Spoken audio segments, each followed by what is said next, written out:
सम्पूर्णमा नमस्कार। म सिजन थापा। आज म यहाँ तपाईलाई मेरो ब्याकग्राउन्डमा देखिसक्नुभएको छ। आज यहाँ म तिलोत्तमा नगरपालिका वार्ड नम्बर 14 सुपौलीको खेल मैदानमा छु र यहाँ आज हाम्रो खेल मैदानको चाहिँ ट्रेनिङ सेसन चलिरहेछ। बुटोल लुम्बिनी एफसी एनएसएल 2025 को यहाँ तयारी प्रिपरेसन भइरहेको छ। तपाईहरु देख्न सक्छौं। आज हामीसँग विशेष व्यक्तित्व हुनुहुन्छ नेपाल अन्डर-20 वुमेन नेशनल टिमका कोच र काठमाडौँका विभिन्न शिक्षा क्लबहरुमा आफ्नो कोचिङ गरिसक्नु भएका व्यक्तित्व हुनुहुन्छ र रूपन्देही जिल्ला भित्र र जिल्ला बाहिर विभिन्न राष्ट्रिय तथा अन्तर्राष्ट्रिय खेलाडीहरु उत्पादन गर्न सफल र हाल बुटोल लुम्बिनी एफसी का टेक्निकल डाइरेक्टर आदरणीय दाजु एम गुरुङजीलाई म स्वागत गर्न चाहन्छु। दाइ वेलकम। नमस्ते, धन्यवाद। स्वागत छ दाइ तपाईलाई मेरो च्यानलमा। र कस्तो प्रिपरेसन कतिको तयारी भइरहेछ एनएसएल सिजन 3 को लागि? हामीले चाहिँ अहिले 2 हप्ता भइसक्यो यो सुपौली ग्राउन्डमा चाहिँ ट्रेनिङ गरिरहेको। अनि यसमा चाहिँ अहिले हामीसँग चाहिँ विदेशी खेलाडी र यहाँको लोकल प्लेयर अनि अक्सनमा भएको खेलाडी र नेसनल प्लेयर 5 जना र अहिले विदेशी 2 जना बाइक ट्रेनिङ चाहिँ राम्रो भइरहेको छ। लगभग आज अन्तिम दिन होला दाइहरुको ट्रेनिङ सेसन यहाँ? हजुर, यहाँको चाहिँ अन्तिम दिन हो। त्यसपछि हामी चाहिँ भोलि काठमाडौँ जाँदैछौँ। त्यसपछि पर्सिबाट फेरि काठमाडौँ ट्रेनिङ हुन्छ हाम्रो। ओके दाइ, बेस्ट विशेष त्यसको लागि। र सम्पूर्ण दर्शकबिनहरुले हामीलाई देखिराख्नु भएको छ र यो मेन टेक्निकल डाइरेक्टरको चाहिँ भूमिका कतिको हुन्छ यस टिमलाई सम्हाल्नलाई, जिम्मेवारी बढाउनलाई, अघि लगाउनलाई? टेक्निकल डाइरेक्टर भन्नाले चाहिँ अब यो अन ग्राउन्ड र अफ ग्राउन्ड दुईटामा चाहिँ हेर्नुपर्ने भएको हुन्छ। र मेरो भूमिका चाहिँ अब कोचको निर्देशनमा चाहिँ एसिस्टेन्ट कोचहरूले कति फलो गर्छ र हेड कोचले चाहिँ कति कुन चाहिँ डाइरेक्सनमा लगिरहेको छ त्यसमा चाहिँ मैले अलिक सुझाव दिने ठाउँमा सुझाव दिने र खेलाडीहरूको चाहिँ कुन चाहिँ डिसिप्लिनमा पनि अलिक ध्यान दिनुपर्छ। यसो हेर्दाखेरि कोच टेक्निकल डाइरेक्टर र म्यानेजरको चाहिँ यो टिममा चाहिँ ठुलै भूमिका हुन्छ लाग्छ मलाई। र हामी देख्न सक्छौँ दाइ थुप्रै नेसनल प्लेयरहरू पनि छ यसपालि सिजन 3 को लागि बुटोल लुम्बिनी एफसीबाट र फरेन प्लेयरहरू पनि छ र कतिको डिफिकल्टी हुनेछ उहाँहरूको कम्बाइन्ड ट्रेनिङ चाहिँ अहिलेसम्म भएको छैन। काठमाडौँमा सायद होला। कतिको डिफिकल्टी हुनेछ त्यो डाइरेक्ट कम्बाइन गर्दाखेरि चाहिँ? अब यो फुटबल चाहिँ एउटा यसको आफ्नै ल्याङ्ग्वेज हुन्छ जसको त्यसको ल्याङ्ग्वेज चाहिँ समस्या पर्दैन किनभने फुटबलको आफ्नै ल्याङ्ग्वेज भएको हुनाले। र दोस्रो कुरो चाहिँ हामी चाहिँ कम्बाइन्ड ट्रेनिङ चाहिँ नेसनल टिमको खेलाडी हाम्रो टिममा सायद सबभन्दा धेरै हाम्रोमा परेको छ होला 5 जना र 2 जना खेलाडी विदेशीबाट आउन बाँकी छ।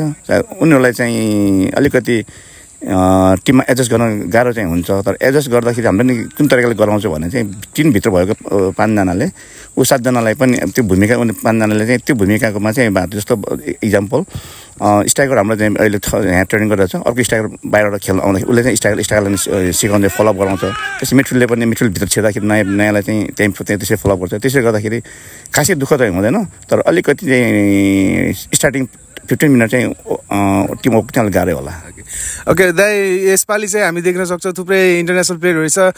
इङ्ल्यान्डबाट पनि छन्, स्कटिस प्लेयरहरू पनि छ। हिजो भर्खर म उहाँहरूसँग अन्तर्वार्ता पनि गरेँ र जापानिज प्लेयरहरू पनि छन्। र कतिको डिफिकल्टी भइरहेछ उहाँहरूलाई र कतिको कोअपरेटिभ हुनुहुन्छ टिमसँग त्यो पनि भन्दिस् न। अहिले आएको हाम्रो नयाँ खेलाडी सबैजना चाहिँ फ्यामिली जस्तो छ होइन। सबै उनीहरू चाहिँ हामीसँग फ्यामिली जस्तो भइरहेको छ। एउटै सदस्य छौँ हामी। हाँसो ठाटो सब मजाले गरिरहेको छ।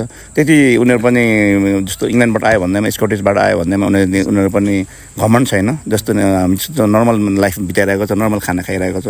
उनीहरूलाई चाहिँ खानेकुरोमा बस्नमा उनीहरूलाई चाहिँ केही कम्प्लेन छैन हामीसँग। जसले गर्दा उनीहरूले चाहिँ आफ्नो 100% पर्फर्मेन्स दिन्छ जस्तो लाग्छ मलाई। ओके, फर्स्ट सिजन हामीले देख्न सक्छौँ हामी 4th भएका थियौँ र सेकेन्ड सिजनमा 5th भएका छौँ। दिस इयर सिजन 3 मा चाहिँ हामीले के एक्सपेक्ट गर्न सकिरहेछौँ बुटोल लुम्बिनी फुटबल क्लबको तर्फबाट? बुटोल लुम्बिनीले यसपालि चाहिँ हामी टप 4 पुग्ने चाहिँ होप गरेको छ। त्यो टप 4 पुगेपछि त्यसपछि चाहिँ भविष्यमा नकरले चाहिँ के देख्छौँ त्यही हेरौँ। ओके दाइ, बेस्ट विशेष। र हामी देख्न सक्छौँ दाइ अब राष्ट्रिय खेलाडी विदेश जाने क्रमहरू पनि बढ्दै गइरहेको छ। लोकल प्लेयरहरूको त अब कुरै छोडिदिउँ, युवाहरूलाई युवतीहरूलाई चाहिँ देशको जर्सी लाएर म राष्ट्रिय टिमबाट उत्रिन चाहन्छु सपना बोकेका भाइ बहिनीहरूलाई चाहिँ के सन्देश दिन चाहनुहुन्छ? विदेश जानु उनीहरूको समस्या, घरको अब समस्या होला, इकोनोमिक समस्या होला होइन।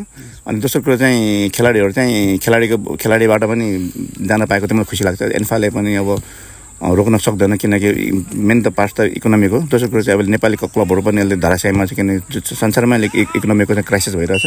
र दोस्रो अनि अर्को चाहिँ एन्फाले पनि एडमिन गेमहरू गर्न सकेको छैन होइन। अलिकति धन्दा बाहिरको मुफ्त क्लबले गर्दा खेलाडी बाँचेको छ। जहाँसम्म लाग्छ यो एडमिन गेमहरू भयो अनि यस्तो एनएसएल गेमहरू सेड्युल टाइममा क्यालेन्डर बनाएर भइरह्यो भने खेलाडीहरू रोक्नमा चाहिँ कम चाहिँ मद्दत हुन्छ होला।